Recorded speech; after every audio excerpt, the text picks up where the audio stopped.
commercial jet cuts through afternoon sky, 31,000 feet above the Colorado desert, silent, steady, ordinary, except for cabin 2. Camera drops through the fuselage, down the aisle of first class, past honeymooners frozen mid-whisper, past a woman whose knitting needles have stopped moving. 2A, a briefcase resting beside expensive Italian shoes, a book open on the tray table, Baldwin, page 112. Fingers folded, absolutely still. Cut, the jet bridge, 2 officers climbing, zip ties on their belts, boots striking metal in a rhythm that means someone is about to be removed from somewhere they belong. To 2A, his watch catches the light. A phone buzzes, fades down on the armrest. He doesn't reach for it. Close on his eyes, calm, ancient. The kind of calm that took 33 years to build. A flight attendant whispers something she thinks is quiet. It isn't. Over Colorado, 31,000 feet above a world that believed it had moved past this. A man sat in seat 2A. First class, Meridian Airways, flight 2847, reading a book he wasn't reading, while a flight attendant tried to prove he didn't belong. She'd checked his ticket twice, called the captain, whispered something about whether he looked like he belonged here that she thought was quiet enough. It wasn't. Nothing said on an airplane is ever quiet enough. Not in 2024. Not with cameras in every pocket and live streams a thumb swipe away. 2 security officers were walking up the jet bridge with zip ties, coming for the man in 2A. The man who hadn't raised his voice, hadn't stood up, hadn't done a single thing except sit in a seat he'd paid for at 6:43 that morning. Move, didn't flinch. He just sat there, hands folded, waiting, like he'd been waiting for this his entire life. Which, as it turns out, he had. But this story doesn't begin on an airplane. It begins in a restaurant. 33 years earlier, with a woman in a blue flower dress and 10 words. Martinelli's on 5th Street smelled like garlic bread and broken promises. Elijah Carter was 19 years old, sitting in a burgundy booth, his mother across from him, her best dress, the one with tiny blue flowers she only wore on Sundays and special occasions. This was supposed to be a special occasion. His acceptance letter to Howard University had arrived that morning. His mother had cried. She'd put on that dress, ironed it twice, and said they were going out. A real restaurant, cloth napkins. Wine list. They'd made it exactly 14 minutes. The hostess had seated them, brought menus, everything fine, until the manager appeared. Thin man with thin lips and a smile that wasn't a smile.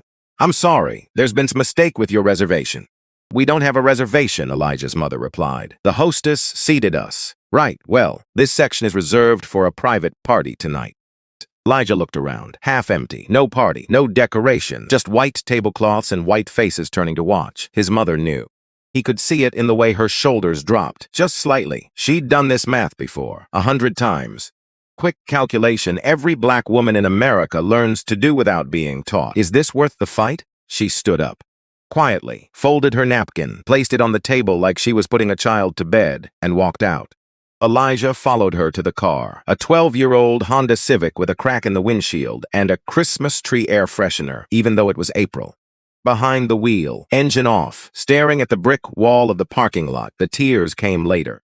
On the highway, somewhere between exit 14 and exit 15, silent, wiped with the back of her hand while pretending to check the rearview mirror. She said only one thing the entire drive home. "Don't you ever let anyone make you feel like you don't deserve to sit where you're sitting."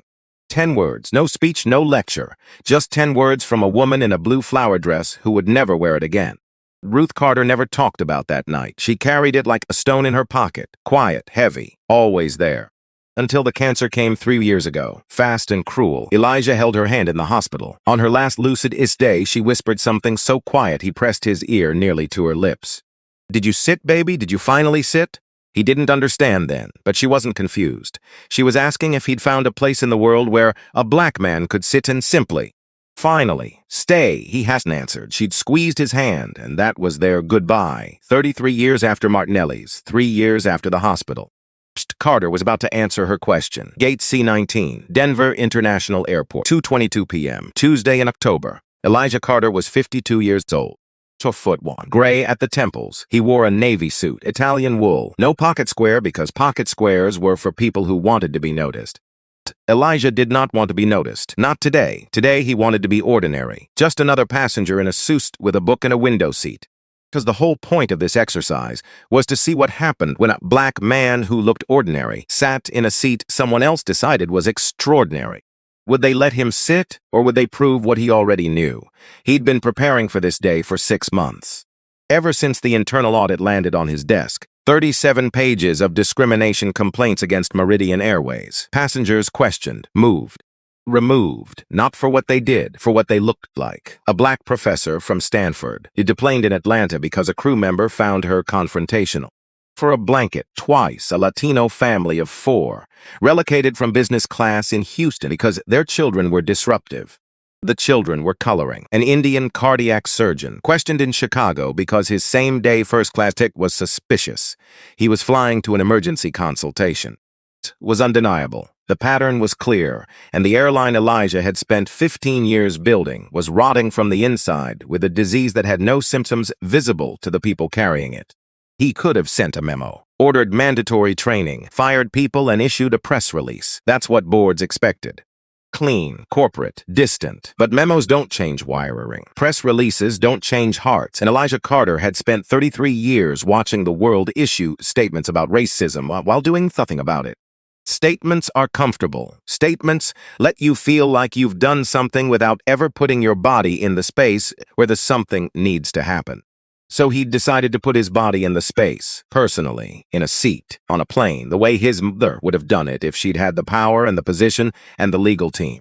Quiet, stubborn, immovable, he found his seat, placed his briefcase beside his feet, sat down, opened James Baldwin's The Fire Next Time to page 112. Paragraph about love and power and the courage to look at the world as it is. Seat 1cc, a man in his 60s. Silver hair, red tie, gold cufflinks on his phone, talking about a merger, the particular confidence of a man who had never been asked to justify his presence anywhere. Was Gordon Prescott, but Elijah didn't know his name yet. Seat 3A, a woman in her 70s, reading glasses on a chain, knitting on an airplane. Elijah liked her immediately. Seat 4A, a young woman, mid-20s, dark hair, dark eyes, arranging her phone on the tray table with the precision of someone who made her living from angles and lighting. Was Priya Desai, but Elijah didn't know her name yet either. None of them knew him, which was exactly the point. Phone buzzed. A text from a contact labeled T. Washington, legal, team in position, all documentation prepared. Awaiting your signal. Elijah didn't reply, put phone face down, and waited for the machinery to start grinding. It didn't take long. Megan Hargrove had been a flight attendant for 8 years. She counted because counting meant she was building something. A life that looked nothing like the one she'd come from. She was 34, blonde. Her uniform was always pressed, her smile always ready, because Megan had learned something young that most people learn too late. Presentation is protection. If you look like you belong, people believe you belong. She'd learned that at 12, standing outside the apartment on Decatur Street, watching her father load boxes into a borrowed truck while the landlord stood in the doorway with his arms crossed. 3 months behind on rent, her mother crying in the kitchen. Megan had stood there in her school uniform, plaid skirt, white blouse, and noticed something. The neighbors walking by didn't look at her with pity. They looked past the boxes and saw the uniform, and the uniform said, "This girl is going somewhere." So she'd learned. Dress the part, follow the rules, build the walls higher. Never let anyone question whether you belong. Problem with walls is that they don't just keep things out, they keep things in. She was raising her daughter Lily alone now. 7 years old, 2 braids every morning before the school bus. Lily's father had left when Lily was 2, just a note that said, "I'm sorry," and a door that never opened again. So Megan had built a life, brick by brick, shift by shift, a small apartment near the airport, a reliable car, 401k growing slowly but growing, all of it built by following the rules. And the rules were what she clung to now, looking at the man in 2A. She'd noticed him during her pre-flight walkthrough, tall, well-dressed, reading a book, nothing unusual, except she paused, checked her manifest.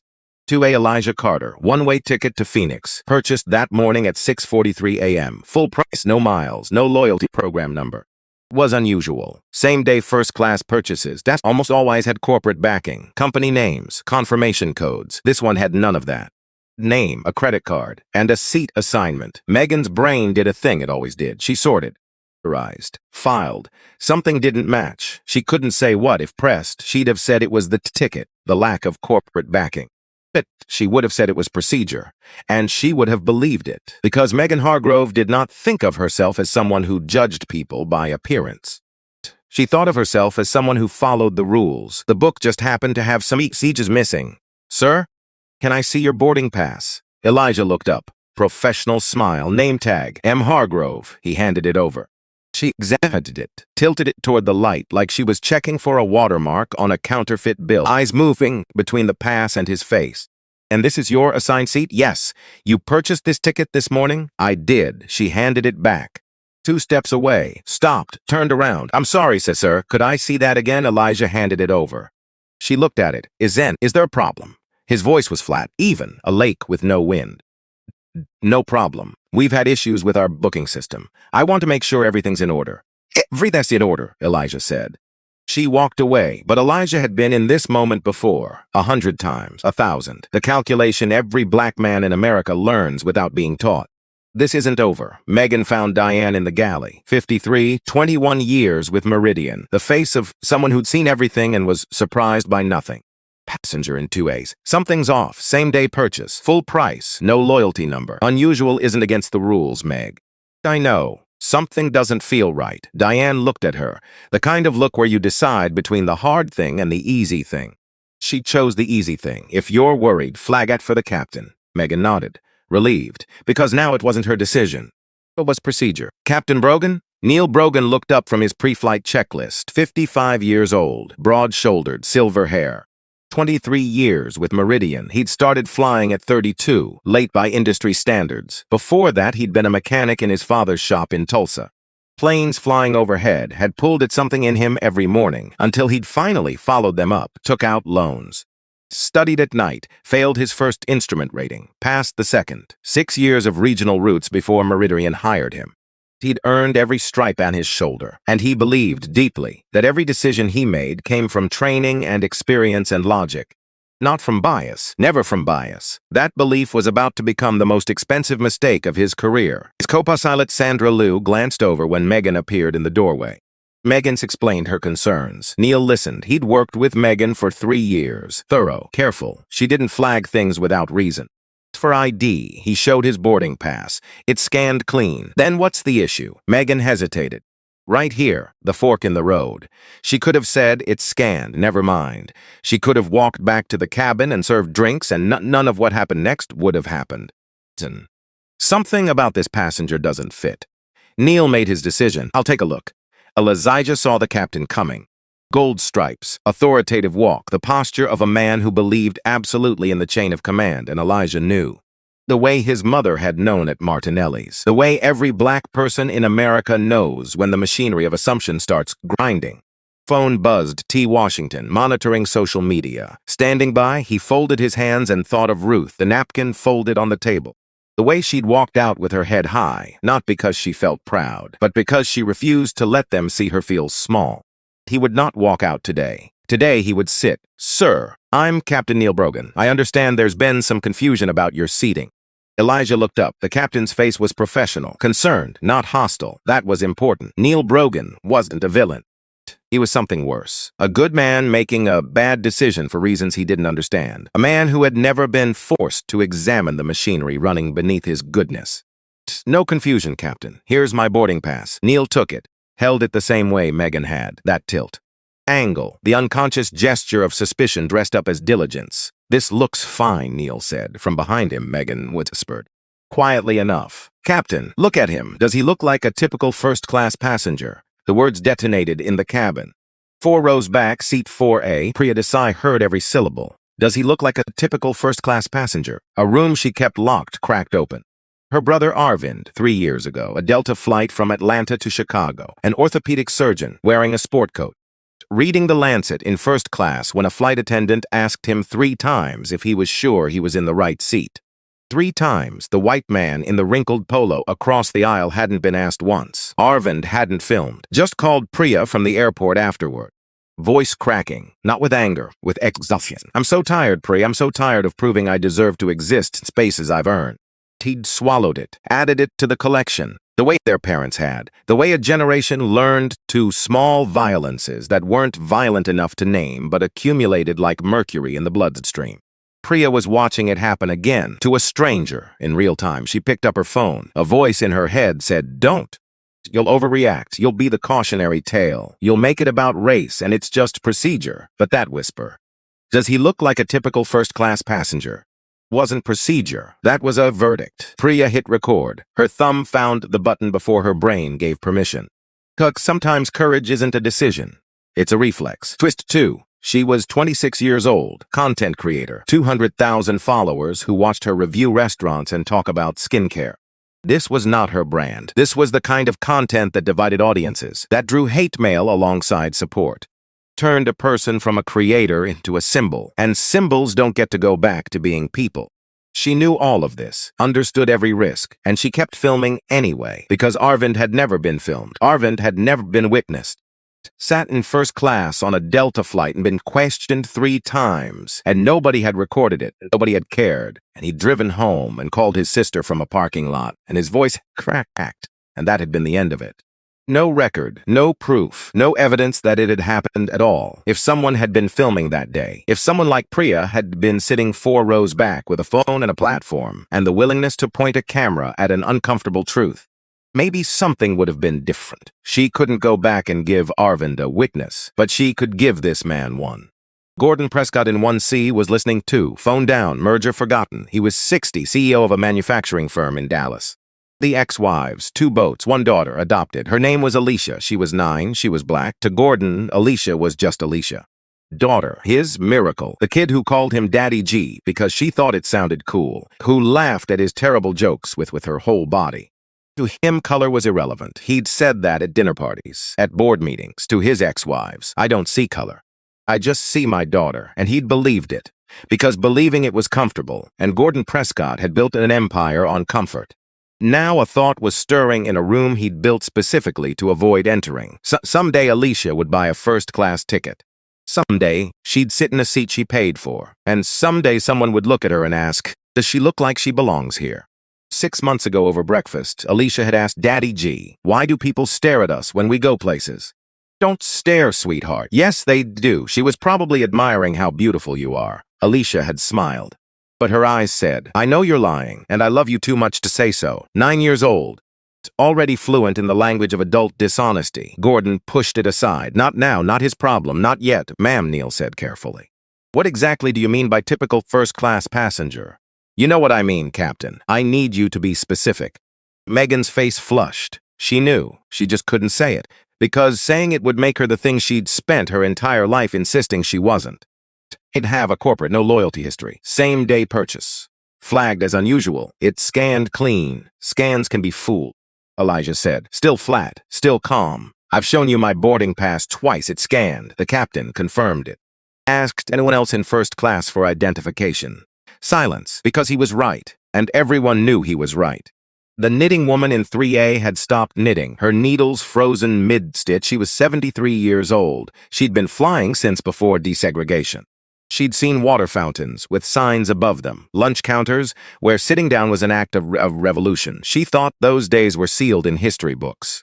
Here it was, same play, different costume. The honeymooners had separated, sitting upright, his hand finding hers, squeezing.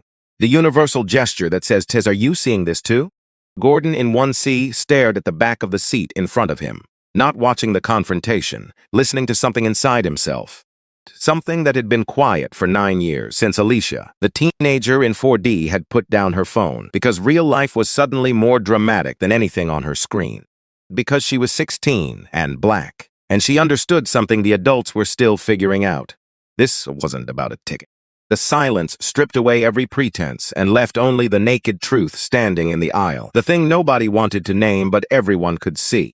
Brogan felt it, that cold creeping awareness that this situation had layers he couldn't see. He thought about his son.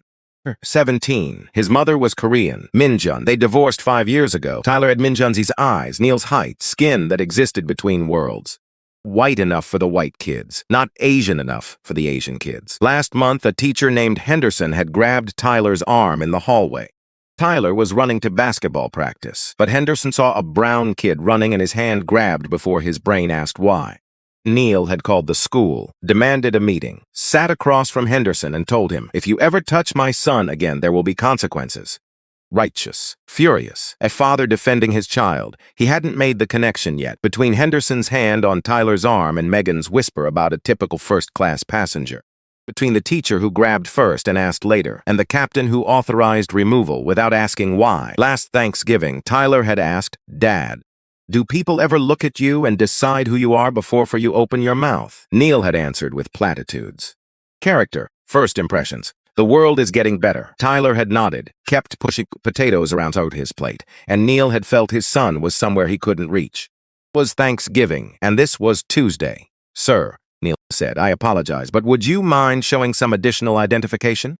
"Standard protocol for flag tickets." "It's not standard protocol," Elijah replied. "Federal aviation regulations do not require passengers to show identification beyond their boarding pass after clearing TSA. You know this, Captain." Neil's jaw tightened. That was specific. That was accurate. That was the language of someone who'd been preparing for this exact moment. "Sir, I'm trying to resolve this so we can depart on time. I'm not the one preventing departure. I'm sitting in my seat, reading my book. Your crew member is the one who's been questioning my right to be here for the past 15 minutes. 15 minutes, Elijah said. You've spent 15 minutes trying to prove that a man with a valid ticket doesn't deserve his seat." For security," Megan said, her voice cracking on the word. "I passed through TSA, screened, cleared, boarded with a valid pass. Your system confirmed."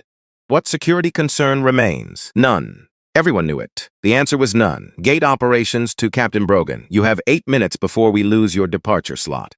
Neil made his decision, the wrong one, but he didn't know that yet. "Sir, I'm asking you to step off the aircraft temporarily. Customer service can sort this at the gate." No quiet, but it filled the cabin like fills a room. Loud, not fast, just everywhere. Inescapable, changing the composition of the air itself. "Sir." "No, Captain, I am not leaving this seat. I am not leaving this aircraft. I am going to Phoenix, the seat I paid for, this morning." At 6:43 a.m., Neil felt something cold settle in his stomach. Not fear exactly. The feeling of standing on the wrong side of something much larger than a seating dispute. Something that would be discussed and dissected long after this plane had been scrapped for parts. "If you refuse to deplane, I'll need to contact security. Understand, they will remove you. They will try." 2 words, said without defiance, without bravado. Certainty. The quiet, unshakable certainty of a man who has been rehearsing this moment for 33 years. In restaurants, in lobbies, in boardrooms, in every space where someone looked at him and decided he needed to prove his right to exist there. "We'll try," and he would not move. "Sir, this doesn't need to escalate. It escalated 15 minutes ago, Captain. When your crew member decided I was his problem, not because of what I did, but because of what I am." "McGann," Neil said, calls her hand trembling, not from fear, from the intoxicating certainty that she was right. This man was the problem, and she was the solution. She felt relieved, which should have told her something. Because relief is what you feel when something ends, not when something is right. Relief is the body exhaling after holding its breath. And Megan's body had been holding its breath for 15 minutes, not because she was afraid of the man in 2A. Because somewhere deep down, beneath the uniform and the walls she'd built since Decatur Street, she knew and didn't want to know. And the officers coming up the jet bridge were going to make the knowing stop, would take this man and his valid ticket and his quiet dignity off the plane. Then Megan could go back to being the person she believed she was. She would remember his face for the rest of her life. 3 in the morning, when sleep wouldn't come, when the daughter asked about her day, she would remember this face. And it would ask her the same question over and over. Why? She wasn't racist. She couldn't be racist. She'd gone to the diversity workshop last March. A black coworker named Diane, who she ate lunch with twice a week. She'd posted a black square on Instagram in 2020. She had the receipts, the timestamp, the digital evidence of a woman who cared. She wasn't racist. She was just doing her job. The book in her brain just happened to have some pages missing. "Ground security, this is Meridian 2847. We need an escort team for passenger removal." Elijah heard it, didn't react. "Read the latest text from T. Washington. Live stream detected. Viewer count rising. Legal team monitoring. All documentation filed. Ready on your signal." Thousands of strangers witnessing what his mother had experienced alone in a parking lot 33 years ago. Ruth had no witnesses, no cameras, no one to say this. "See you. This is real." Elijah put the phone down and waited. Prissa's stream was climbing. Comments cascading faster than she could read. "This is racial profiling. Someone help that man. My father went through this same thing in 2019. Keep filming. Please keep filming." Her hands had stopped shaking. Something had shifted. Turning, the same door she kept shut since Arvin's phone call, the small humiliations her family had endured and never spoken about. All of it behind that door, and now it was open. Priya wasn't just filming anymore. She was witnessing, and witnessing is an act of courage that doesn't require a single word. Have to refuse to look away. 7 minutes to departure, the gate announced. Captain Brogan, Elijah said. Sir, 23 years. Has a passenger ever sat quietly in their assigned seat with a valid boarding pass and been asked to leave? Neil opened his mouth, closed it. This is a unique situation. It shouldn't be. 2 words, containing the entire argument. Entire history. The entire weight of every black passenger who'd been questioned, doubted, removed for the crime of existing in a space someone decided they didn't deserve. The security team appeared at the cabin door. 2 officers, one with zip ties, Megan pointed. That's him. Seat 2A. He's refused to comply. Neil stepped forward. The officers stepped forward. Priya's camera captured everything. Gordon Prescott gripped his armrest until his knuckles went white. Elijah looked at his phone one last time. Board is aware. CEO monitoring. Stand by for incoming call to Captain Brogan in approximately 90 seconds. Put the phone away, folded his hands, looked up at Neil with the saddest smile the captain had ever seen. A smile containing no joy, no triumph, just the quiet devastation of a man who had hoped, against 33 years of evidence, that this time would be different. The ticket would be enough. That being a human being sitting in a chair would be enough. It wasn't. Never was. Captain, sir, before security arrives, I think you should know something. What's that? In about 60 seconds. Phone is going to ring, and when it does, everything changes. Neil stared at him. What are you talking about? Answer the call, Captain. That's all I ask. Elijah looked at his watch. He wasn't checking the time. He was thinking about Ruth Carter, born Birmingham, Alabama, 1945. 3 jobs. 1 library card she used like a weapon. She'd taught him how to shake hands, how to hold your ground without raising your voice, how to be twice as good for half the recognition. She didn't teach him how to stop the bleeding. That part he was still figuring out, because the wound wasn't his alone. Was his mother's and her mother's before that, passed down like an inheritance nobody wanted, made of silence and swallowed pain. 6 seconds, the officer stepped closer. 40 seconds, 20, 10, 5. Neil Brogan's phone rang. The caller ID showed 4 words. Opus Center, urgent. Elijah leaned back in his seat, opened his Baldwin, page 112, and waited. Because some moments take 33 years to arrive, and when they finally do, you don't rush them. You sit in your seat. The truth walked through the door, uninvited, unstoppable, long overdue. Neil stared at the ringing phone, looked at Elijah. Elijah looked at his book, calm, immovable, a man in a seat he paid for, Neil answered, and the world, as it was, the world of assumptions and procedures and comfortable lies, ended. Neil Brogan answered the phone, and for 3 seconds, maybe 4, the world held its breath. Captain Brogan, this is Meridian Airways Operations Center. We are monitoring a live social media broadcast from your aircraft. Do not proceed with passenger removal. Repeat, do not proceed.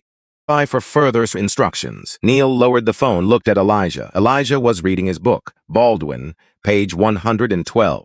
Nothing was happening, as if 2 Kiersey officers weren't standing 3 feet away in 23 years of flying.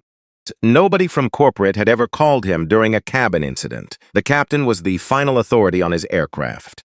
Was the contract. You give us the stripes. We make the decisions. Nobody from a corner office 2,000 miles away overrides the captain in real time.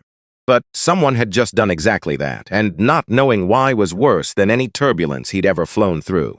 Turbulence has physics. This had nothing, just 4 words. Do not proceed. Captain, Officer Janet Kim, compact alert. Ready for whatever came next. What's the call? Hold. Hold, just hold. Kim exchanged a glance with Rodriguez. Partner looked at the man in 2A, sitting quietly, hands folded, face serene, and that wasn't any category Rodriguez had been trained for. We're on a clock, Rodriguez said. Either this passenger is being removed or he isn't. I said hold. Sharp, almost angry. But the anger wasn't at Rodriguez. It was directed at the sudden sickening realization that the ground beneath him was not solid. Had maybe never seen solid. Megan stepped forward. Captain, what's happening? Did they clear the removal? Operations wants us to stand by. By? For what? We have. I know what we have, Megan. His voice was different now. The authority is still there, but something underneath it. Something fragile. Ice forming over moving water. Still holding, but not for long. Elijah turned a page he wasn't reading. Mind was elsewhere. On the audit, the 37 pages on his desks, the Stanford professor, the Latino family, the Indian surgeon. Faces he'd never met, stories stripped to clinical language. Passenger was rebooked on a later flight without incident. Without incident? Corporate euphemism for invisible harm. The language that turns a human being's worst day into a line item on a spreadsheet. Alone with those 37 pages, and felt the helpless fury of watching injustice through glass. Now he was on the other side of the glass. And he was finishing what his mother started. Twist 3. Gordon Prescott had been quiet for 15 minutes. Gordon Prescott was never quiet. A company, he ran board meetings. Silence was a language he didn't speak, but he was speaking it now. The smoke alarm in a room he'd built specifically to avoid entering was screaming. Everything he'd told himself about Alicia, about color not mattering, about the world being fair, was burning. 6 months ago at breakfast, Alicia had asked, "Daddy, Joe, why do people stare at us when we go places?" "They don't stare, sweetheart." "They do." He'd changed the subject, added it to the pile of things he'd deal with later. Pile that had become a mountain. The mountain he was now being forced to look at from inside an airplane cabin, watching a black man be told he didn't belong. Alicia would be an adult someday. She'd buy tickets. She'd sit in seats she paid for, and someone would look at her and whisper something they thought was quiet enough. Not dramatically, not with a speech prepared. He just stood, the way a man stands when his legs make the decision before his brain can argue. Excuse me, rusty, uncertain, like an engine turning over after years in a garage. Every head turned, every camera shifted. A 60-year-old white man in a red tie and gold cufflinks, standing in the aisle, clearing his throat. "I've been sitting here for 20 minutes. I need to say something." Megan looked at him. Relief flooded her face. A first-class passenger, supporting her position. Finally, someone who understood that she was just doing her. This man, Gordon pointed at Elijah, has not moved, has not raised his voice, threatened anyone, has not done a single thing that warrants removal from this aircraft. The relief on Megan's face collapsed.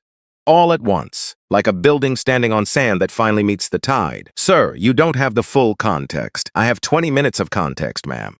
I've been sitting 4 feet away, and in those 20 minutes the only disruption I've witnessed has come from you." And went electric. The knitting woman in 3A nodded so hard her glasses slipped. The teenager in 4D pumped a silent fist. "Muy," Gordon said, cutting off Neil, "because I have eyes and ears and a daughter at home who—" He stopped. Voice cracking on the word daughter, a hairline fracture everyone heard. "Who what?" Elijah asked, looking at Gordon for the first time. Gordon swallowed, because saying it out loud meant admitting that his money and his company and his boats couldn't shield a 9-year-old girl from the look on a flight attendant's face when she decided some didn't belong. "Looks different from me, and who I hope to God will never be treated the way you're being treated right now." Silence, the different kind, the kind that happens when someone says something true and the room needs time to absorb it. Gordon sat down, hands trembling, red tie crooked. He'd never done anything like that before, not once in 60 years. He was the kind of man who wrote checks to charities so he wouldn't have to volunteer, who paid for comfort so he wouldn't have to think about fairness, who told himself that not seeing color was the same as treating people equally, which it wasn't, and somewhere underneath all the comfort he'd always known that. But he'd stood up, and sitting back down felt different. The chair was the same, the leather was the same. But the man in it was not. He was thinking about a phone call he needed to make to his attorney. A foundation named after his daughter, because standing up once on an airplane was a gesture. Gestures are cheap. What came after was the work. Megan stood in the aisle, alone, surrounded by people but more alone than she'd ever been. And went back of her. The passengers weren't supporting her. Rodriguez was hesitating. A first-class passenger had just called her the disruption. Her mind raced, a rat in a maze that was shrinking. She wasn't racist. She couldn't be racist. She'd gone to the diversity workshop last March. Completed the online training in April. She had a black co-worker named Diane she ate lunch with twice a week. Posted a black square on Instagram in 2020. She had the receipts, the timestamps, the digital evidence of a woman who cared. She wasn't racist. She was just doing her job. Except the receipts didn't matter. The workshops didn't matter, because all of it was performance. Anti-racist uniform worn the same way she wore the flight attendant uniform to belong, to be accepted, to keep the questions away. Because the beliefs underneath were real, but because the appearance of the work was enough in a world that runs on appearances. Until today. Today, the uniform tore. A voice she didn't recognize started pushing the stairs in her head. "Then why did you check his ticket 3 times? Because it was unusual. He's seen unusual tickets before. The woman in 3A last month, last-minute purchase, no loyalty number.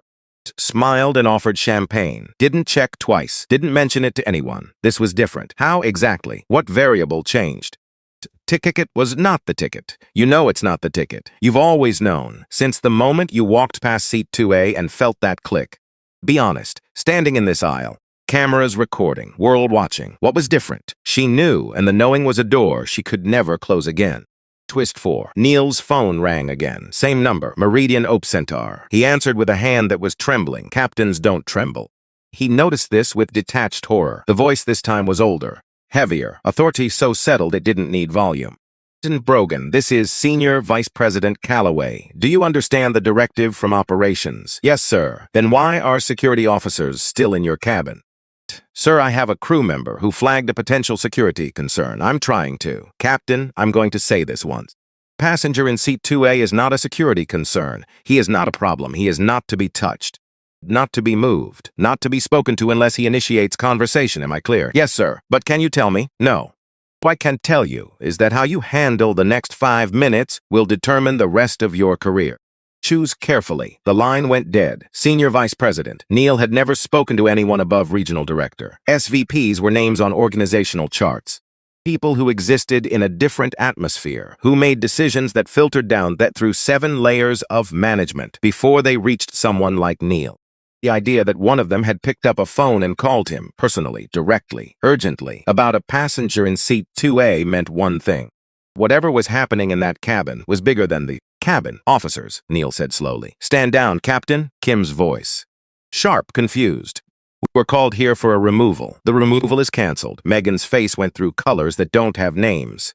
Color of certainty dying. The color of a woman realizing that the rules she'd followed her entire life just led her off a cliff.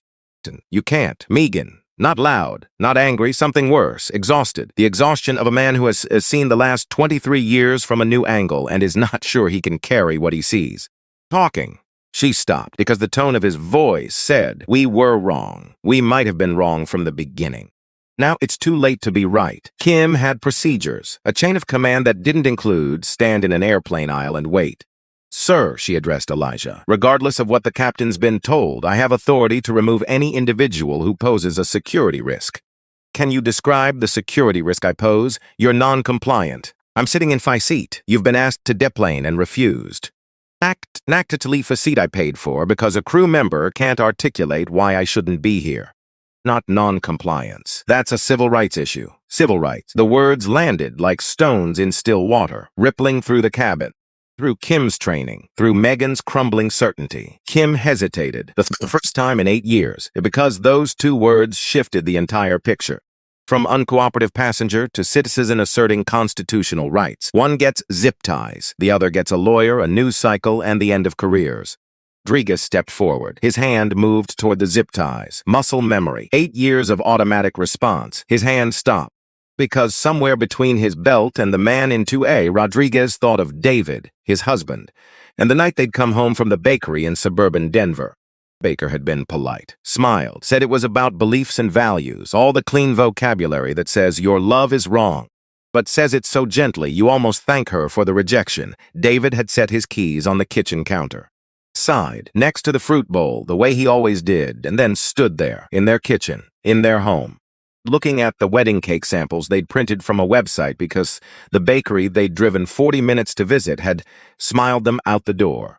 Hadn't yelled, hadn't cried, just said, I just wanted a cake, Mike, just a goddamn wedding cake. Then he'd gone to their bedroom, closed the door, and Rodriguez had stood in the kitchen alone for an hour with the printed samples and the fruit bowl and the particular devastation of being told, gently, professionally, with a smile, that your love is an inconvenience.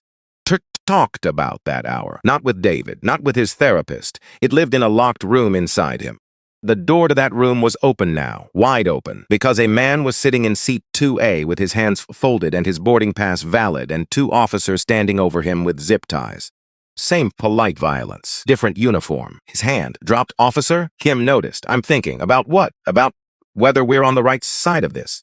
Kim blinked. In 8 years of partnership, Rodriguez had never questioned an operation, not once. The live seep stream had been picked up by news aggregators. Phoenix stations. An AP journalist lived tweeting screenshots. Someone at CNN's digital desk had bookmarked the stream and forwarded it to the assignment editor with a note. Watch this now.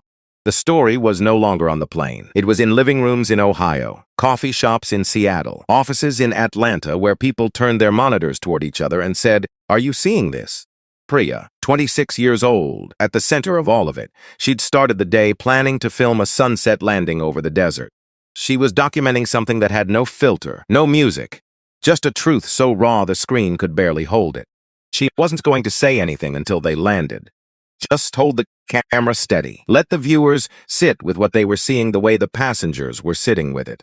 Comfortably, without the option of looking away, she thought of Arvind, his voice from that airport parking lot, cracking, not with anger, with exhaustion. She couldn't fix what happened to him, but she could give this man the witness her brother never had.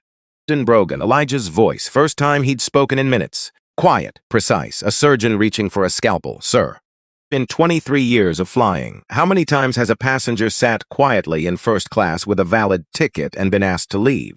Neil's jaw worked. His eyes moved left, then right, then down, looking for an exit that didn't exist. "How many white passengers, Captain?" The word hung in the air. White, not accusatory, not angry, just precise. A scalpel opening the wound that 23 years of procedure had sealed over. Won't keep records based on. "I do," 2 words. The temperature in the cabin dropped. Meridian Airways internal audit data. 17 removals from premium cabins in 2 years. The majority were people of color. Neil's legs went hollow. "How do you know that?" Neil whispered. "Because it's my job to know, Captain. Your job, your A." Finish that sentence carefully. Neil stopped. Every possible ending was a confession, and the assumption underneath each ending was the whole problem. "Who are you?" Twist 5. Elijah reached into the briefcase beside his feet, slowly, every movement deliberate, conscious of the cameras. The weight of what was about to happen, he withdrew a leather document folder, dark brown, worn at the edges, embossed with the Meridian Airways corporate seal, not the consumer version, the internal one, the one that appeared on board resolutions and executive memos. "Officer Kim, you asked for proper identification." Kim stepped forward. "The way you step towards something you know will rearrange your understanding of the world." Elijah opened the folder. A bulbous card, white paper, embossed lettering, gold seal. Kim took it. "Read it." The blood left her face like water leaving a broken glass. "And irreversible." She read it again, as if rereading might rearrange the letters. "Show Rodriguez," Elijah said. Kim turned the card. Rodriguez read it. His eyes widened. His hand fell to his side. The zips lay on the floor where he dropped them minutes ago. Plastic on carpet. Nobody had picked them up. Nobody would. "What does it say?" Neil demanded, his voice cracking. Kim's whisper was barely a sound, more breath than word. "Elijah Carter, chairman of the board, Meridian Airways, chairman. Gold member, not board member, chairman. The person who sits at the head of the table that decides everything. Every hire, every policy, every career, including Neil Brogan's 23 years, including Megan Hargrove's 8, every decision the company had ever made. The man they'd spent 20 minutes trying to remove from his own airline." The cab interrupted, not with noise, with vibration. Collective realization of 147 people who understood simultaneously that they'd witnessed something they would tell their grandchildren about. The knitting woman in 3A set down her needles, removed her glasses, applauded, one person clapping, slow, deliberate, then the teenager in 4D.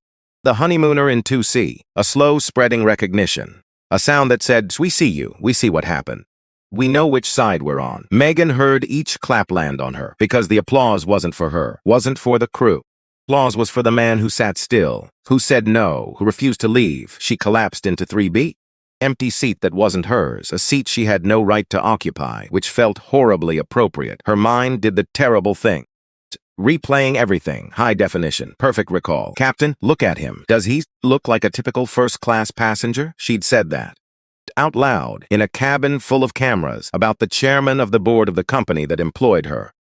And the worst part, the part that was now burrowing into her chest like something alive, was that she hadn't said it because of the ticket. She'd said it because a black man in first class didn't match the picture in her head, a picture she didn't know she carried. Stalled so deep and early and quietly that she'd never noticed it was there until this moment, this specific, terrible, illuminated moment. Until now, and the noticing was unbearable. She thought about Lily, her daughter, 7 years old. What would Lily see when she typed her mother's name into a search bar? because she would. Someday, children always do. They type their parents' names and look for the shape of the person who made them. What Lily would find was this flight, this video, her mother pointing at a man and asking if he looked like he belonged. Megan didn't have an answer for that yet, but she was starting to understand that the answer, when it came, would have to start with the truth. The truth was the thing she'd been building walls against since Decatur Street. Neil's 23 years of flying were reframing themselves. Not the emergency landing in Albuquerque, not the passenger whose heart attack he'd diverted for in 9 minutes. The other parts. Filed under procedure.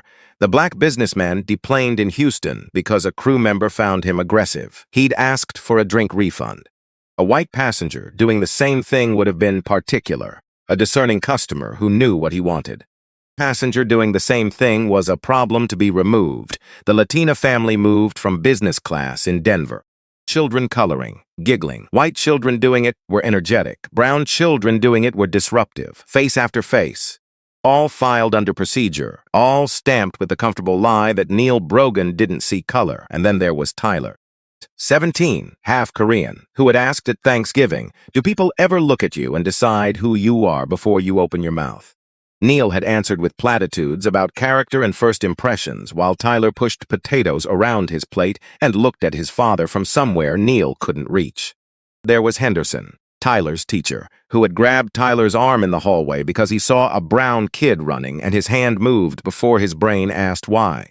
Neil had been furious, had called the school 3 times, had sat across from Henderson and said, "If you ever touch my son again, there will be consequences." He'd been righteous, furious, a father protecting his child. He hadn't seen the thread between Henderson grabbing Tyler's arm and himself authorizing the removal of a man from a seat he'd paid for. Between the teacher who grabbed first and asked later and the captain who sided with a whisper over a clean boarding pass scan. He'd been Henderson on every flight for 23 years, but behavior lives in the eye of the beholder, and the beholder's eyes are never neutral. Not even when the beholder has gold stripes and a commendation on his office wall. Elijah's tablet chimed, a video call.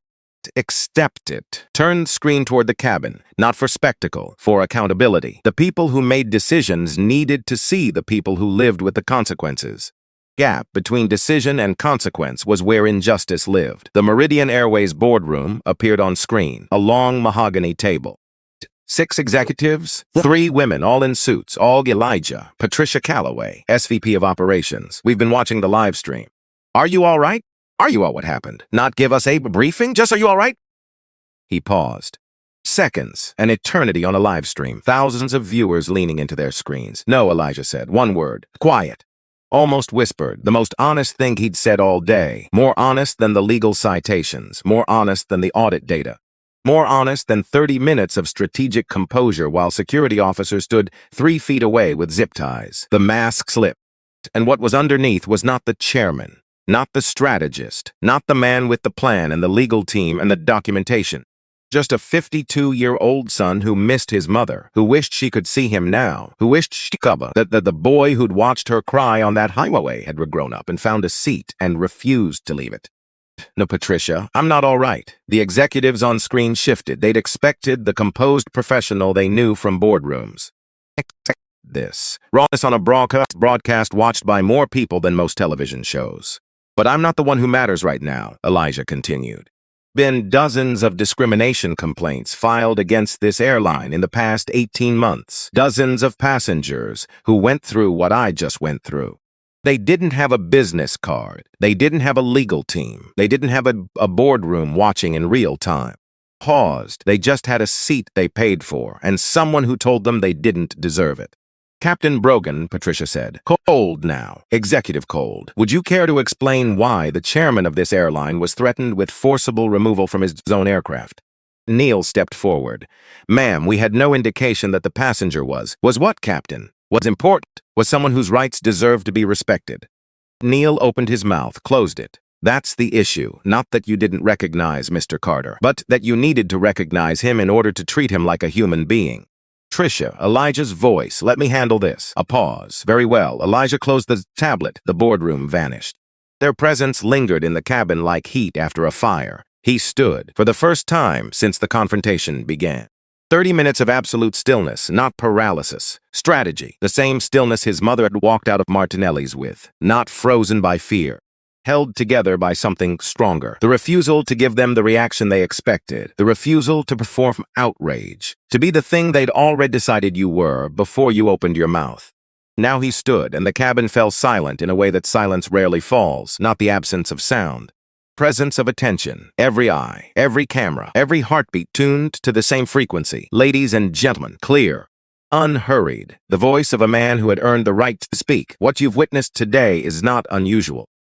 On flights every day, in every airline, people are judged, sorted, not by what they've done, but by what they look like. Paused. The difference today is that you saw it. You couldn't look away. You couldn't file it under misunderstanding or isolated incident. Raw. Real. Megan was crying, quiet, shuddering, the tears of a woman watching her self-image dissolve in real time. I didn't board this flight to humiliate anyone, Elijah said, and his voice caught just slightly. The first crack in the composure he'd held for 30 minutes. Boarded it because, somewhere right now, a woman is being asked to leave a restaurant because she doesn't look like she belongs. A man is being followed through a store. A child, a 9-year-old girl, is standing on a stage wondering why someone in the audience laughed. Gordon Prescott's hand went to his chest because that image, that 9-year-old girl on a stage, was Alicia. It wasn't specific to Alicia. Was the horror. It was universal. Every black child, every brown child who didn't match someone else's picture had a stage story. Restaurant story, a flight story, millions of stories, all different, all the same shape. Gordon wiped his eyes quickly. The way men of his generation do. As if speed could erase the evidence, everyone noticed. This airline, Elijah said. My airline will be different. Starting today, he looked at Neil. You can be part of the change, or you can be the cautionary tale. At Megan, you can grow from this, or you can hide from it. He looked at the cabin. All of you can carry what you saw today, or you can forget it by dinner. The plane began to move. Finally, 37 minutes late, the engine spooling up with a sound that felt less like departure and more like a deep breath before confession. Elijah sat down. His hands weren't steady beneath the suit and the watch and the business card and the legal team. A son who was trying to turn 33 years of swallowed pain into something lasting. Something that meant the napkin his mother folded at Martinelli's wasn't folded in vain. Flight 2847 lifted off the runway, carrying 147 passengers, whose Tuesday had just become a story they'd tell for the rest of their lives. 3 crew members whose careers were in free fall. 2 security officers rethinking every removal they'd ever authorized. 1 content creator whose phone was burning hot. 1 man in seat 2A who had just shown the world what it looks like when you refuse to leave. Fell away through the window. The mountains turned to geometry, a million lives intersecting and separating and never knowing how close they'd come to changing each other. Neil sat in the cockpit. Sandra Lou had taken over without a word. She just nodded, adjusted her headset, and flew the plane. Because sometimes the best thing you can do for someone falling apart is give them the dignity of not watching. Neil stared at the instrument panel, numbers and dials measuring altitude and speed with perfect accuracy, machines that never judged, never assumed, never looked at a boarding pass and saw something other than what was printed on it. He thought about Tyler.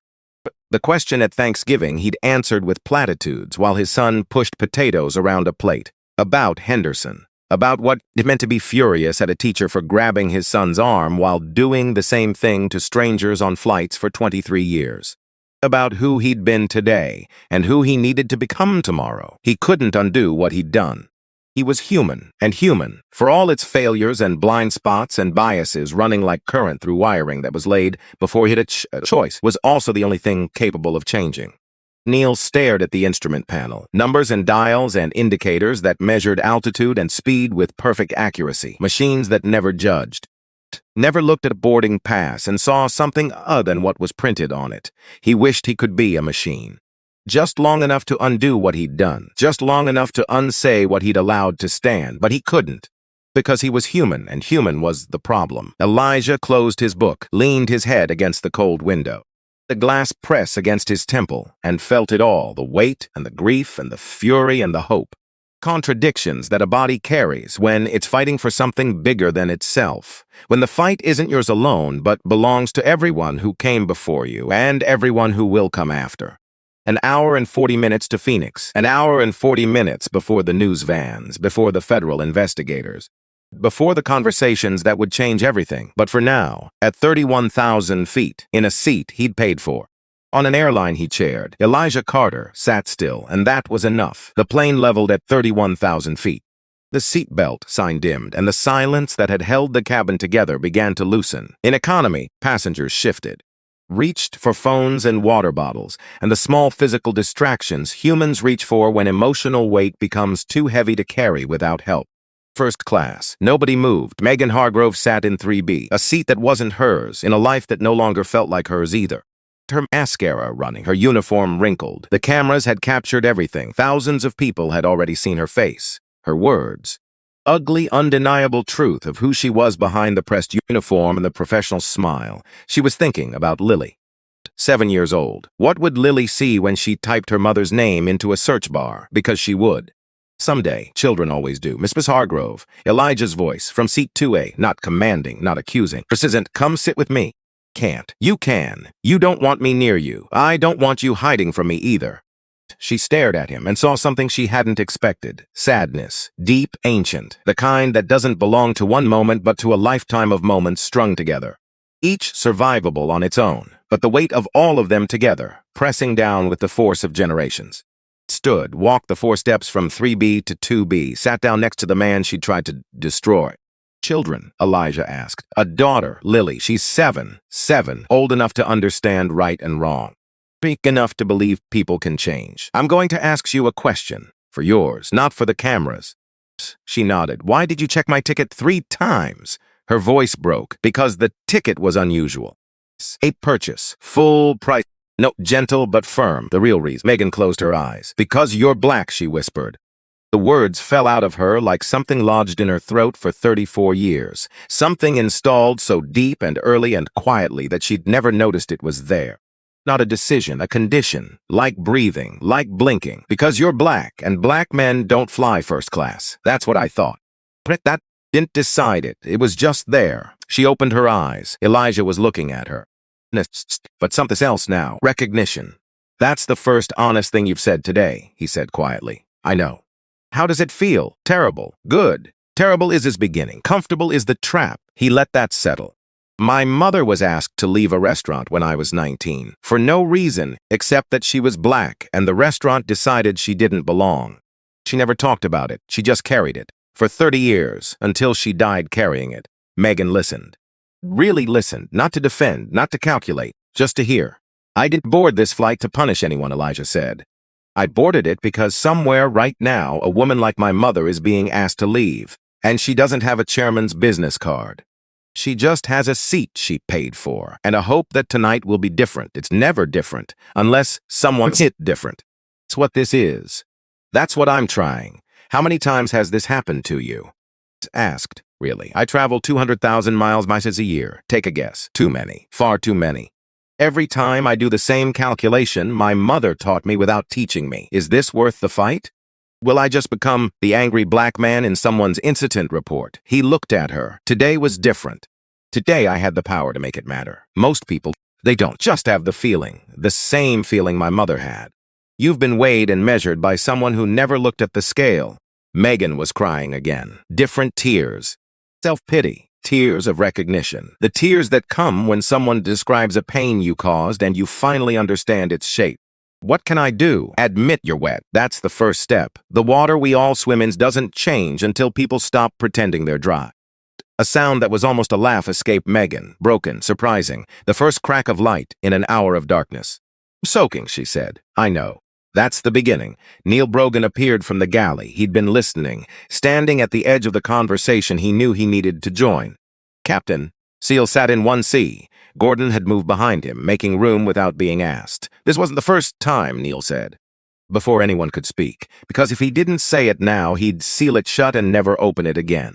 Done this before, many times. Made decisions based on how people looked, moved passengers, questioned tickets. I told myself every single time I was following procedure. His voice cracked. But I was following something else, something I learned before I learned to fly, and I never questioned it. once. In 23 years, the audit showed 17 removals from premium cabins in 2 years, Elijah said. The majority were people of color. Neil's hands covered his face. My son Tyler is 17, half Korean. Last month, a teacher grabbed his arm in the hallway because he was running to basketball, and I was furious. Called the school 3 times, sat across from that teacher, and he stopped. Because he heard it. The echo.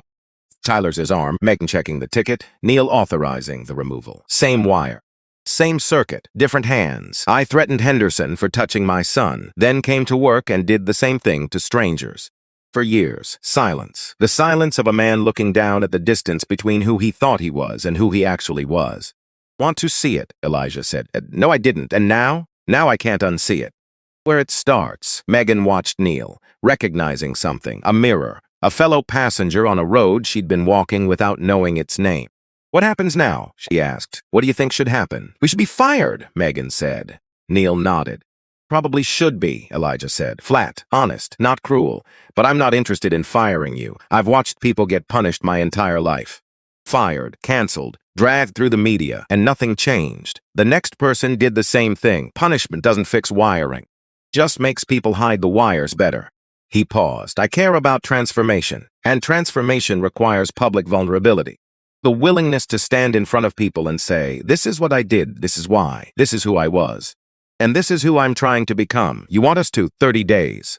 If you choose voluntarily to stand before Meridian employees and tell the truth about today. All of it.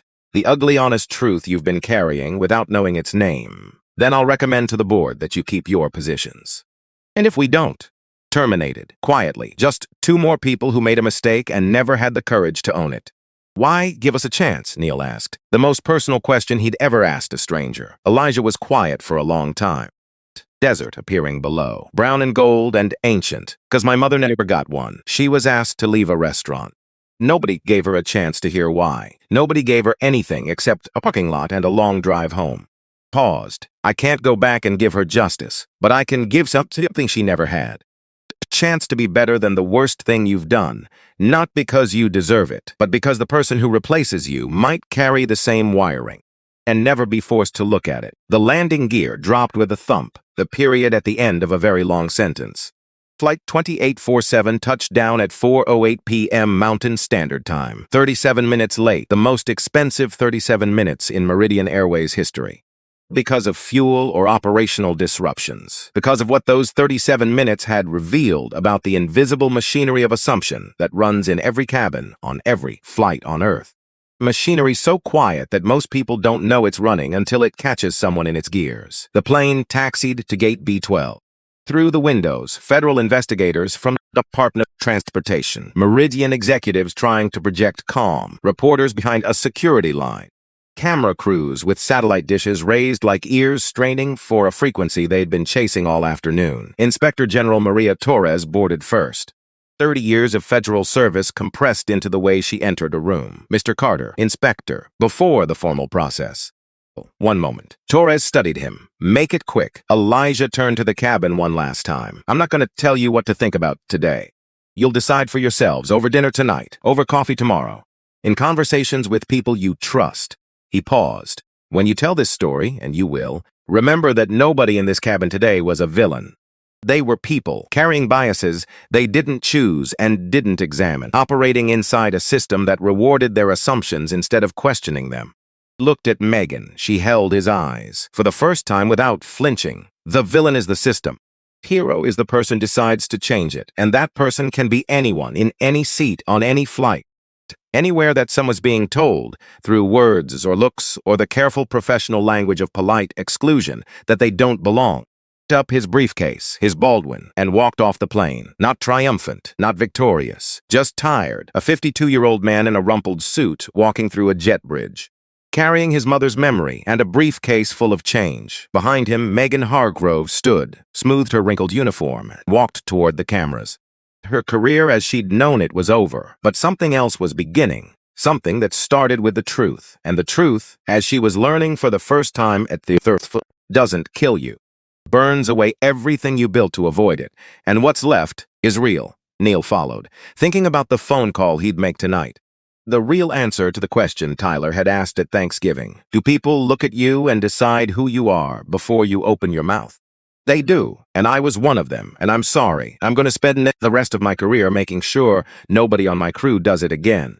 Gordon deplaned last from first class. Phone out, not for the merger, for his attorney, because standing up once on an airplane was a gesture. Gestures are cheap. What came after? The foundation, the funding, the work. That was the expensive part. Part that mattered. Priya ended her live stream as her feet touched the jet bridge. You saw what happened. Don't forget it. Next time you see it happening, record it, share it, speak. Silence is a choice, and it's always the wrong one. She turned off her phone, breathed, then called Arvind. He answered on the first ring, which meant he'd been watching. Which meant he already knew. Hey, you okay? A pause, the kind that lives between siblings who share something too deep for casual language. I am now, he said. 2 words containing 3 years of silence. You did the thing I couldn't do, and it matters. 6 months later, Seattle, a coffee shop on Capitol Hill. Priya Desai sat at a corner table, laptop open. She'd been here since 6 a.m. Dignity Documentation Project, that's what it was called now. What had started as one live stream on one airplane had become a network. A living archive of moments when ordinary people witnessed injustice and chose to document it instead of looking away. Meridian had funded it. Because they wanted to. Because Elijah Carter had made it a condition of his continued chairmanship. Fund the project or find a new chairman. Board voted unanimously. Priya's team was 12 people now. An actual staff, an actual budget, an actual office, with a sign on the door she'd chosen herself. Simple. No flourishes, cause the work didn't need flourishes. Arvind had joined as advisor or board member, still performing surgery 5 days a week. Still rebuilding shattered bones, but on Saturdays he reviewed footage, flagged incidents, helped build the database. The first time he'd watched a submission, a video of a black woman being followed through a bookstore by a security guard, he'd called Priya. I wish someone had done this for me. 5 words containing 3 years of silence. He'd found a way to turn the wound into a window. A video message arrived from Gordon Prescott, the man from 1C who had stood up, who had built the Alicia Prescott Foundation for Dignity in Travel, named after his daughter. Funding legal representation for passengers who experienced discrimination on airlines, hotels, rental agencies, any part out of the travel industry where SOS decided another person didn't belong. 43 cases in 6 months, 31 won, 9 settled, 3 lost, real numbers, real consequences. Gordon's message was brief. Priya. Alicia drew a picture of you at school today. She said you're the bravest person she knows. I told her she's wrong. Bravest person I know. But you're a close second. Priya saved it in a folder labeled Zines to keep going. 412 items. Growing Detroit. Conference room 4BB February, 8:47 a.m. 500 new Meridian Airways employees. Tags. Paper coffee cups. The nervous energy people starting new jobs. Megan Hargrove stood at the front. No podium. Podiums were walls, and she was done with walls. My name is Megan Hargrove. I've been a flight attendant for 8 years. And 6 months ago, I was the worst version of myself on a Meridian Airways aircraft. 500 faces.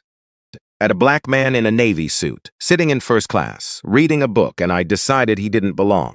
Because of anything he did, because of what he was. And I called the captain, and I called security. Spent 30 minutes trying to remove a man from a seat he paid for. The room was electric. The man I tried to remove was the chairman of our board of directors. But that's not the point. He shouldn't have had to be important to be treated with dignity. Been an accountant from Topeka, no business card, no legal team, nobody would have saved him. He would have been walked off in zip ties, and the report would have said non-compliant passenger. End of story. She looked at all 500 faces. Every time your brain does that thing, that sorting thing, that click that happens before you even take a conscious breath, pause. Ask yourself the question I should have asked. Her voice dropped. Is this about the ticket, or is this about the person? A young black woman in the 3rd row raised her hand. How do I know you're not just doing this because you got caught? The room tensed. Megan didn't flinch. You don't. That uncertainty whether someone's change is real or performed is exactly what people of color live with every day. Is this smile genuine? Is my ticket being checked once because that's the rule, or 3 times because of what I look like? Prove sincerity. I can only show up, tell the truth, and let you decide. The young woman nodded.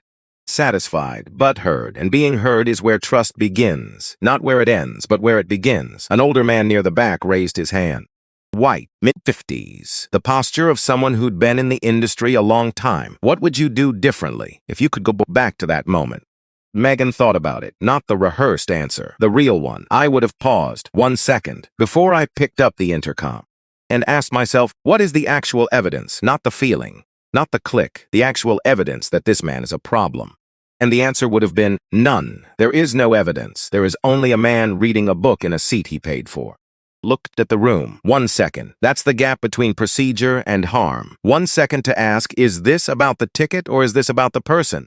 The presentation. Megan checked her phone. A text from Elijah. How was Detroit? She typed back hard, like always. One woman told me her son was pulled off a JetBlue flight last year. We stood in a conference room in Detroit and cried together for 10 minutes. It's how it works. One conversation at a time. Lily would be proud. Lily was 8 now. She'd seen the video. Of course she had. She'd asked one question. Sitting on Megan's bed, holding her stuffed rabbit. Her expression, the particular seriousness of a child confronting a fact about the world she hadn't known was possible. Mommy the Bat? Megan had thought about softening it, finding some comfortable version that would protect an 8-year-old from the reality of who her mother had been on October 15th at 2:45 p.m. on Meridian Airways Flight 2847. But she'd promised Elijah herself, thousands of strangers, done with comfortable versions. Yes, baby, I was. Lily's face went through something complicated. Something children do that adults forget they're capable of. Holding two things at once, love and disappointment, trust and surprise. But are you still the bad guy? I'm trying not to be, every day. Lily considered this with the gravity 7-year-olds bring to moral questions. Absolute seriousness that adults lose somewhere between childhood and the first wall they build against something true. Okay, she said finally. Think people can stop being the bad guy if they really try. Megan had held her daughter for a long time after that. Breathing in the strawberry shampoo, the good kind. Some things matter more than budgets. The road hadn't been easy. Her sisters stopped speaking to her. You embarrassed the whole family, as if the crime was getting caught rather than getting wrong, as if the thing Megan should be ashamed of was the video and not the 34 years that preceded it. Some colleagues turned their backs, but Diane called 2 weeks after the flight, crying, I should have said something in the galley, Meg. When you told me about the ticket. Stop. Think about what you're really seeing. They were different friends now. Honest friends, the kind that forms when two people stop performing and start telling the truth. Portland, February. Neil Brogan stood in the Meridian Training Center. Presentation he'd built himself. No corporate template, just photographs, his family, his passengers, and a chart, 17 removals. Beside him in the front row sat Tyler. His son had called after watching the live stream. I want to come to your next presentation. I want to tell them what it feels like. On the other side, Tyler stood now, 200 employees watching, a 17-year-old in Jordans and a hoodie beside his father in a captain's uniform. Dad's a good pilot. He can land a plane in anything. Storms, cross winds, ice. He's good at the technical stuff. But for a long time, he wasn't good at seeing people. Not people who looked like my mom. Not people who looked like me. He was good at seeing passengers, categories, segments, potential problems, but not people. 200 faces, very still. I know what it feels like when someone looks at you and sees a category instead of a person. It feels like being's invisible and visible at the same time. They're looking through you and staring at you in the same moment, and you can't fix it. Because the problem isn't what you're doing. Problem is what you are. He paused, not for effect, because he needed a moment. Last month, my dad came to my school. He stood in front of my entire class and told them what he did on that flight, in front of my friends. In front of kids who'd already seen the video. He didn't make excuses. He didn't use corporate language. He said, I looked at a black man in a seat he paid for, and I decided he was a problem. And I was wrong. And I spent 20 years being wrong before someone forced me to look at it. Tyler looked at his father. Looked back. That took courage. The embarrassing kind. The kind where you have to stand in a room full of teenagers and admit you were the thing you raised your kid not to be. A few people in the audience were crying, not quietly. My dad's learning to see people, and I'm proud of him, even though it took a chairman and a live stream to get him started. Small, surprised, the kind that releases pressure and makes room for something new. Tyler sat down. Neil put his hand on his son's shoulder, and the distance between them, the distance that had been growing since Thanksgiving, felt crossable for the first time. 2 7 a.m. 6 months after Flight 2 Op 47, Elijah Carter sat in his home office, the house dark, his wife asleep upstairs. Only the laptop screen glowing. He was reading an email. Mr. Carter, my name is Sarah Thompson. I'm 34, white, from Cincinnati. Last week I was on a United flight from Chicago to Denver. I saw a flight attendant questioning a Latino family about their seats in business class. The father had his boarding passes out. His kids were quiet, and so something in my body remembered. Your story, your face on that live stream. The way you sat so still while they tried to make you move. So I stood up. I didn't plan it. I just stood up and said, I've been watching this family for 20 minutes, and they haven't done anything wrong. Leave them alone. The attendant walked away. The family kept their seats. The fathers looked at me and said thank you, in a voice that told me this was not the first time. I'm writing because before your flight I would have stayed seated. I would have looked at my phone, told myself it wasn't my business. But I saw your video and I learned something I should have known my whole life. Silence is a choice. It's the wrong one. Thank you for showing me what courage looks like, even when it's quiet, even when it's still. When it's just a man in a seat, refusing to move. Elijah read the email, then again, then a third time. The way you read something that reaches into the locked part of you. He forwarded it to Priya, to Megan, to Neil, to Gordon, because Sarah Thompson standing up on a United flight was the downstream effect of Priya hitting record. Gordon finding his voice, of Megan telling the truth, of Neil choosing to change, of a 19-year-old boy watching his mother cry on a highway and deciding that someday he would do something about it. Was the thing about downstream effects. Invisible until they arrived. You couldn't plan them. You could only plant something true and step back and wait for the water to carry it. Sarah Thompson in Cincinnati, standing up on a United flight for a family she'd never met because a sister she'd never met had refused to leave a seat. Stone his mother had carried for 30 years. It wasn't lighter. It would never be lighter, but now it had direction. Moving through Megan's presentations and Neil's charts and Priya's archive and Gordon's foundations and Sarah Thompson's moment of courage at 30,000 feet. Moving downstream, the way water moves, inevitable, quiet, changing everything it touches. He closed the laptop, walked to the window. Out at the Phoenix skyline. The lights scattered across the desert floor like stars that had fallen and decided to stay. Somewhere out there, a flight was taking off. A passenger was being seated. A flight attendant was checking a ticket. And maybe, because of a live stream, because of a man who wouldn't stand up, because of a woman who pointed a camera, because of a businessman who finally found his voice, because of a captain who looked at his sons and recognized what he'd been. Maybe this time the ticket would be enough. But maybe this time the seat would just be a seat. Maybe. He thought about what it had cost, not the legal fees. The news cycle, the personal cost, the particular exhaustion of being the one who carries the thing forward, of being the one who doesn't get to set it down. His mother had carried it in silence. He'd chosen to carry it loudly, in a seat on a plane, in front of 60,000 strangers. But the weight was the same, generational, passed down, made heavier by every person who decided not to look. He thought about Megan in Detroit. Standing in front of 500 people, afraid every single time. That was real. Whatever else Megan Hargrove was or wasn't, whatever she'd been on that flight, the woman standing in conference room 4B in February was someone doing the hard thing. Uncomfortable thing. The thing that doesn't get easier with repetition, but becomes more necessary with each telling. He thought about Neil in Portland with his son beside him. About in Seattle, building an archive of courage, one submission at a time. Thought about Gordon in Dallas writing checks and making calls because he'd looked at his daughter and finally understood what the world she lived in actually cost. Thought about Sarah Thompson standing up on a United flight in Chicago because a stranger had refused to leave a seat. Was the downstream effect. That was the thing you couldn't plan. You could plan the audit, plan the legal team. Plan the documentation and the reveal and the 30-day offer. But you couldn't plan Sarah Thompson. You couldn't plan 500 employees in Detroit or 200 in Portland. You couldn't plan Arvind joining a board and reviewing footage on Saturdays because his sister had finally given him a witness. Downstream effect was unpredictable, uncontrollable, and it was the only thing that mattered. The hospital, the last day, Ruth's eyes already leaving. Her question barely audible. Did you sit, baby? Did you finally sit? She hadn't been confused. She'd been asking the question she'd carried for 30 years. Whether her pain had meant something, whether the stone in her pocket had been worth carrying. Elijah stood at the window. 52 years old, gray at the temples, tired in the way that only people who've been fighting a long time get tired. The tiredness of exhaustion, the tiredness of purpose, of carrying something heavy because putting it down has never been an option. And he cried, not the way his mother had cried, between exits, wiping tears while pretending to check the mirror. Hiding it, swallowing it, adding it to the stone in her pocket, he cried openly, standing at his window in the dark. In his home, with the phoenix lights blurring through the tears. Not grief, not anger, not the tears he'd held back in the hospital. Tears of a man who could finally answer, yes, Mama, I stayed, and the world sat with me.